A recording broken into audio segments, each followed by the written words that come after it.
There are many health concerns in the U.S. today, many of which are unavoidable, which are diseases that can be transported anywhere throughout the country. But one of the things that we can actually do to stop is prevent diseases that are going through our water systems.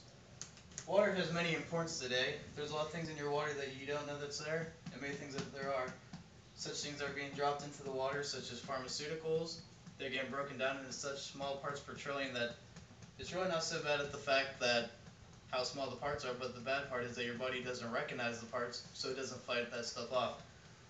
So today I'm going to be going over how to take a bacteria water sample, which is basically determining how to find out if there's bacteria in your water.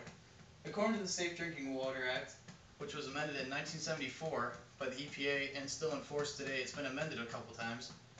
They feel that they made it a law where you have to have certain standards for your drinking water in community areas and in households. So today I'm going to be going over like faucet locations, the on-site steps you need to do, and then I'm going to close up with doing how to actually take the sample and how we do the shipment and documentation. So we're going to get right into that. So first off, locating a faucet. When you locate a faucet, you need to locate actually a faucet that's going to be in a central area, which is going to be used for public use. More than likely, it's going to end up being, it's going to be a break room, somewhere where people are actually extracting the water to be put into their body. So right here, we're going to use this as our break room. First off, you need to take the aerator off, which is the filter. You take that off to take the sample, and then you end up torching the faucet before you even turn it on. This is what you're doing to kill anything that might be living in there before you take the water, because we are taking a sample of the water that's being supplied to the faucet, not what's going through the aerator. We're not sampling the aerator. So after you do that, you normally will run it on cold for about 3 to 5 minutes, because when we sample on a routine basis, we normally do it on a Monday morning where nobody's been in the shop for about 2 days for the weekend, and the water's been sitting in the pipe stagnant, which usually hurts the chlorine level. So after letting it run for a couple minutes, which I've already done just for the time factor, you want to make sure that it's running on cold water. The reason why we do the cold water is because if it's warm water, that kills the chlorine that's actually coming through the pipes. So cold water will actually give us an actual estimate on it. So now that we've got the water going, we're going to go into our actual on-site analysis. So with that, we're going to actually do chlorine, pH. So first off with chlorine, you take one of these test tubes and you want to fill it to the 10 milliliter line. Get it to the 10 milliliter line, and you're going to be using that as your buffer. Basically, that is a standard that you use to compare the actual analysis with. So you fill up the second one, and this is what we're going to actually put the solution into. Right here we got a piece of equipment called a Hawk, and that's what's going to be doing the analysis for us. So first off, we got it on the program 9, which is for chlorine, and you put your buffer in here, and you cover it up because this is a light-oriented thing. There's actually a crystal being shot through this that's going to analyze the water. When you zero it, chlorine will come up to flat zeros, and that's when we're going to actually do the reading of the chlorine, where we take our DPD powder and we put that into the sample part. Usually, as a good reference is that there's chlorine in the water, is after you put a spray of this in there, it should turn like a pinkish color if there's actually chlorine present before you even do that, which you can see right there. We do this similar to the way we do the zeroing. Cover it up again, but we do read. You want to normally have this between 0.75 and 1.5 on the chlorine scale, which already came with the 1.03, so the chlorine level in this water is fine right now. So the next thing we're going to do for the field analysis, we're actually going to go ahead and do a pH reading. So I'm going to toss this out. We already got our buffer in right here. Going to rinse this out a couple times. And I'll set this on to program 75, which is the pre-programmed pH reader.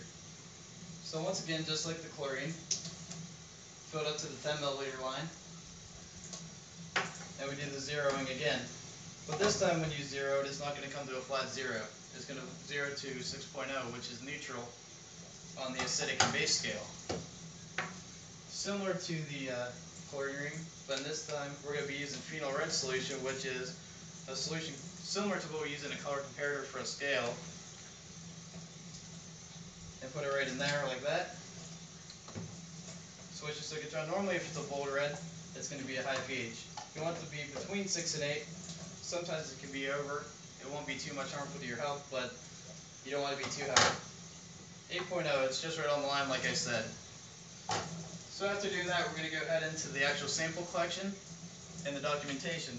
So moving right into that, you go ahead and you have your two containers. These are where you're going to collect your sample in. All these procedures can be found in the Bioenvironmental Engineering Guide, Volume 5 CDC, which is Environmental Quality. So for the first sample, you're going to fill it up. Right there, just leaving enough head space on the top that it can be sent to a lab. After you collect this is what you'll take back to your shop. And then we also do a spike sample. This is just so we can actually determine if there's going to be any type of bacteria in. So you fill this one up just like that one. But whenever we go to our shop, we would put actually a bacteria into this one, like E. coli. And we would put these both in an incubator.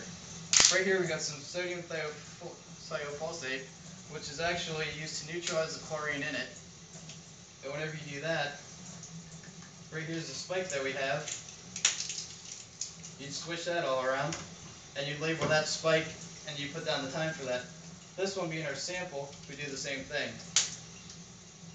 And if all goes well, in 24 hours of both putting these in the incubator, this one, since we contaminated it with bacteria, it turned a bright yellow, almost like a urinalysis, as positive. And this one, you'd hope it'd still be crystal clear because there'd be no bacteria in it. But if it turned yellow and positive, it means we found bacteria in the water. So finally, with the documentation, we have a chain of custody if we have to send these off to a lab, where you fill out the paperwork. It has a carbon copy sheet on it, and you sign your name to it.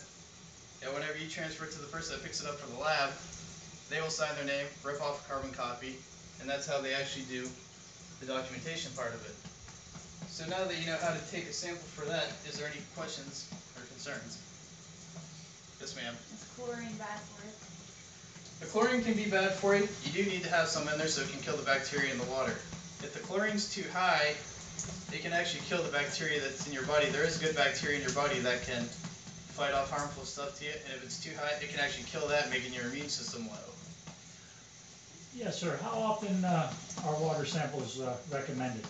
We take about 12 samples a month on our base because we have 3 water loop systems on base, and we have to sample at least once per week.